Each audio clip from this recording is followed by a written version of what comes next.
आप सभी लोगों को मेरा नमस्कार। आज वीडियो के इस पार्ट में आपसे मैं आईपीसी की धारा 363, 366 और 376 के ऊपर दर्ज एक एफआईआर में आरोपी को हाई कोर्ट से बरी कर दिया गया।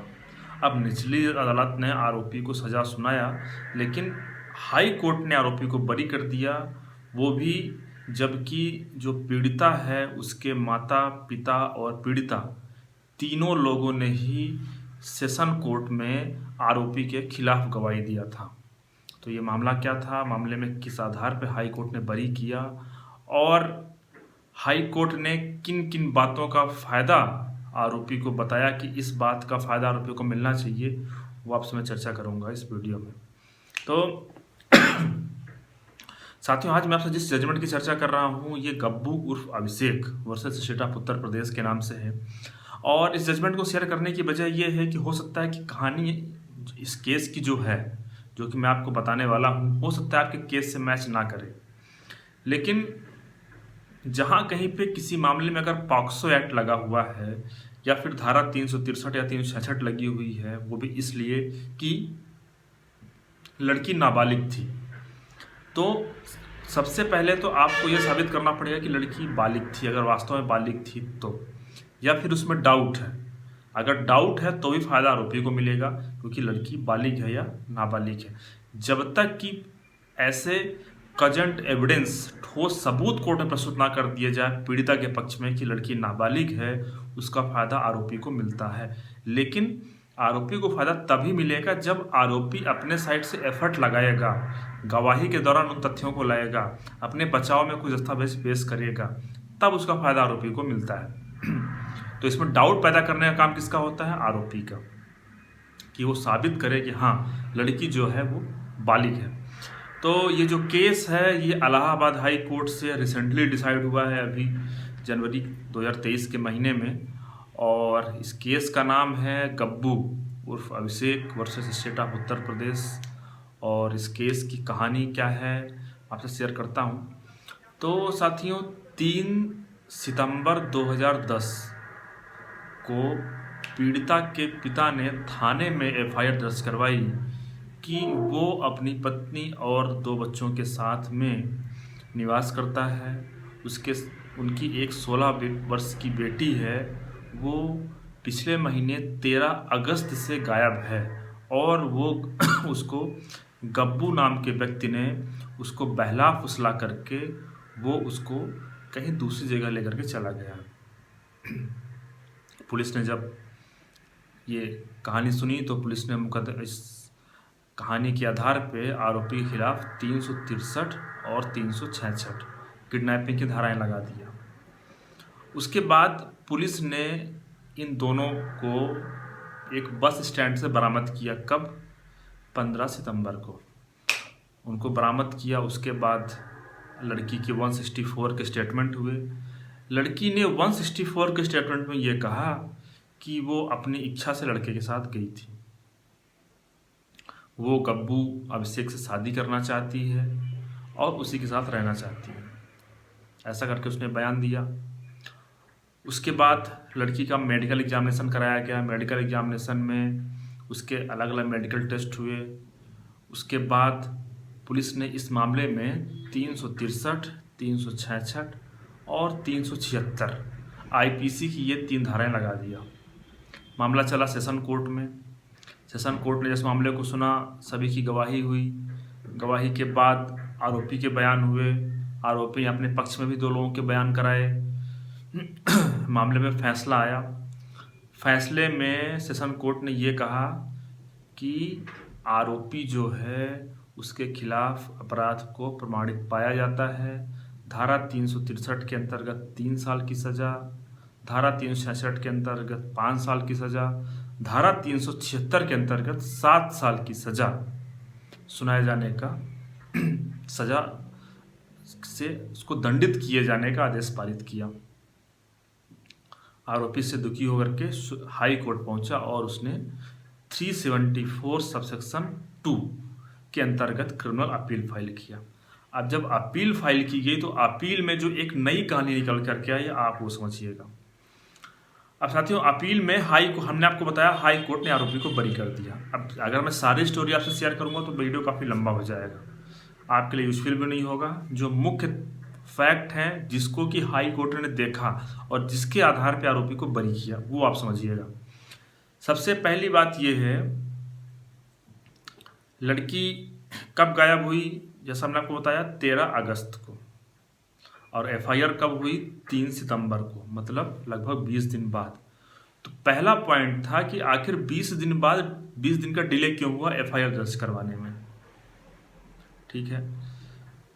दूसरा ये कि लड़की बरामद हुई जब, तो उसने 164 के स्टेटमेंट में ये कहा कि वो बालिग है और वो उससे शादी करना चाहती है।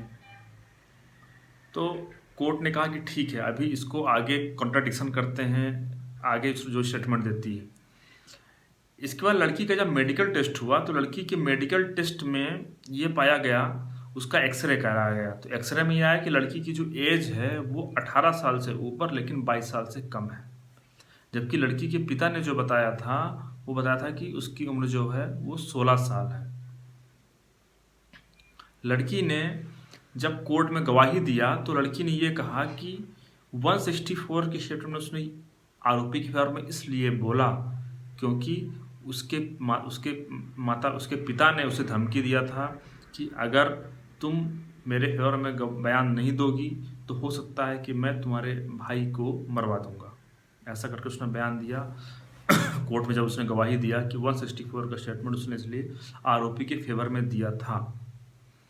लेकिन कोर्ट ने यहाँ पे ये माना कि 164 का स्टेटमेंट उसने लड़के के फेवर में दिया, लेकिन कोर्ट में आकर के उसने कहा कि नहीं।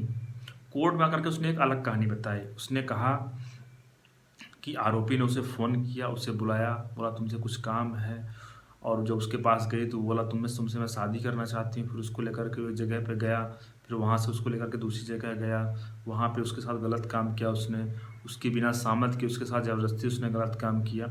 ऐसा कर करके उसने कहानी बताई।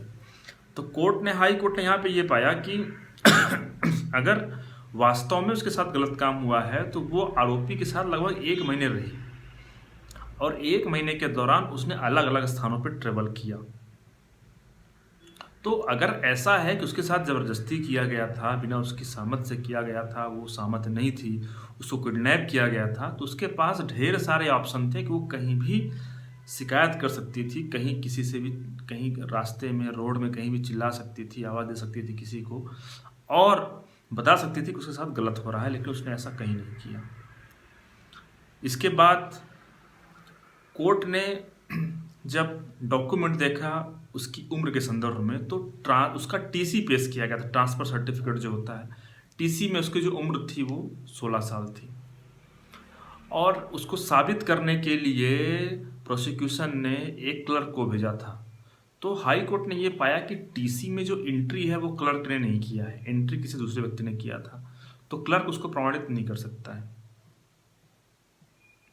साथ में ही आरोपी ने क्या किया, आरोपी ने पीड़िता का कुटुंब रजिस्टर पेश किया, और इसके बदले में उसने गवाही कराई गांव के ही एक जो सरपंच, जो पंचायत का एक व्यक्ति होता है उससे, उसकी और उस गवाही में उस व्यक्ति ने ये बताया कि कुटुंब रजिस्टर में लड़की की जो उम्र है वो 20 वर्ष बताई गई है। तो ये भी एक कॉन्ट्राडिक्शन हो गया। इसके बाद जब कोर्ट ने कहानी को में और जब गवाहों के जब बयान देखे तो कोर्ट ने उसमें ये पाया कि ये जो सारी की सारी जो संपूर्ण कहानी है, इस कहानी में ऐसा है कि ये प्रमाणित नहीं हो पा रहा है कि लड़की नाबालिग है, क्योंकि आरोपी ने भी अपने पक्ष में 2 लोगों का बयान करा जिसमें ये स्पष्ट हो रहा है कि लड़की बालिग है, और साथ में ही प्रोसिक्यूशन ने जो एविडेंस पेश किया उसके आधार पर यह प्रमाणित नहीं हो पा रहा है कि वास्तव में वो नाबालिग है। मेडिकल रिपोर्ट जो है, मेडिकल रिपोर्ट के आधार पर यह स्पष्ट हो पा रहा है कि लड़की बालिग है। तो इस प्रकार से ये जो डाउट है इसका फ़ायदा दिया जाना चाहिए किसको, आरोपी को। और इस लिहाज से ये पाया गया कि संपूर्ण कहानी को देखते हुए ऐसा कहा जा सकता है कि लड़की बालिग थी और उसने जो भी किया है अपने सामर्थ्य से किया है, क्योंकि उसके पास पर्याप्त मौका था कि वो किसी प्रकार से आवाज़, हल्ला गुहार या फिर शिकायत दर्ज करा सकती थी। लेकिन 1 महीने के के टाइम के साथ रहने के बाद भी उसने कहीं से कहीं तक कोई आवाज़ नहीं उठाई। और उसने आखिरी में जब उसके पिता ने एफआईआर दर्ज करवाई, उसके बाद जब पुलिस ने इन दोनों लोगों को अपनी कस्टडी में लिया, मतलब पूछताछ किया, तब जाकर के उसने बताया कि उसके साथ ऐसी घटना हुई है। तो इस प्रकार से संपूर्ण कहानी जो है, संपूर्ण कहानी में ऐसा लग रहा है कि यहाँ पे आरोपी के साथ इनजस्टिस हो सकता है, और ऐसा मानते हुए हाई कोर्ट ने आरोपी को बरी कर दिया। तो आप समझ गए होंगे कि कई बार ऐसा कहानियों में होता है कि 164 का स्टेटमेंट तो आपके फेवर में होता है, लेकिन बाकी सारी चीज़ें आपके अगेंस्ट में हो जाती हैं। तो उस कंडीशन में भी ऐसा नहीं है कि अगर लड़की सहमत थी और वो आपके साथ उसने जो भी किया है वो सहमत से किया है, उसके बावजूद भी उसका फ़ायदा आरोपी को नहीं मिलेगा, ऐसा हर केस में नहीं होता है। हाँ, जो आरोपी के जो बयान होते हैं, इस मामले में आरोपी ने अपने बयान में क्या कहा था, उसने कहा था कि लड़की मेरे साथ अपनी सहमति से गई थी, और उसने उस समय जब वो गई वो बालिग थी, और उसकी शादी किसी दूसरे व्यक्ति से अब हो चुकी है। तो इस प्रकार से उसने ये भी बताया कि नहीं, वो जब उसके साथ उसने संबंध बनाए थे तो वो समय बालिग थी, नाबालिग नहीं थी। तो इस प्रकार से सारी कहानी थी। अगर आप इस जजमेंट को पढ़ना चाहते हैं तो इसका मैं लिंक ऐड कर दूंगा, आप वहाँ से इसको पढ़ भी सकते हैं। धन्यवाद साथी।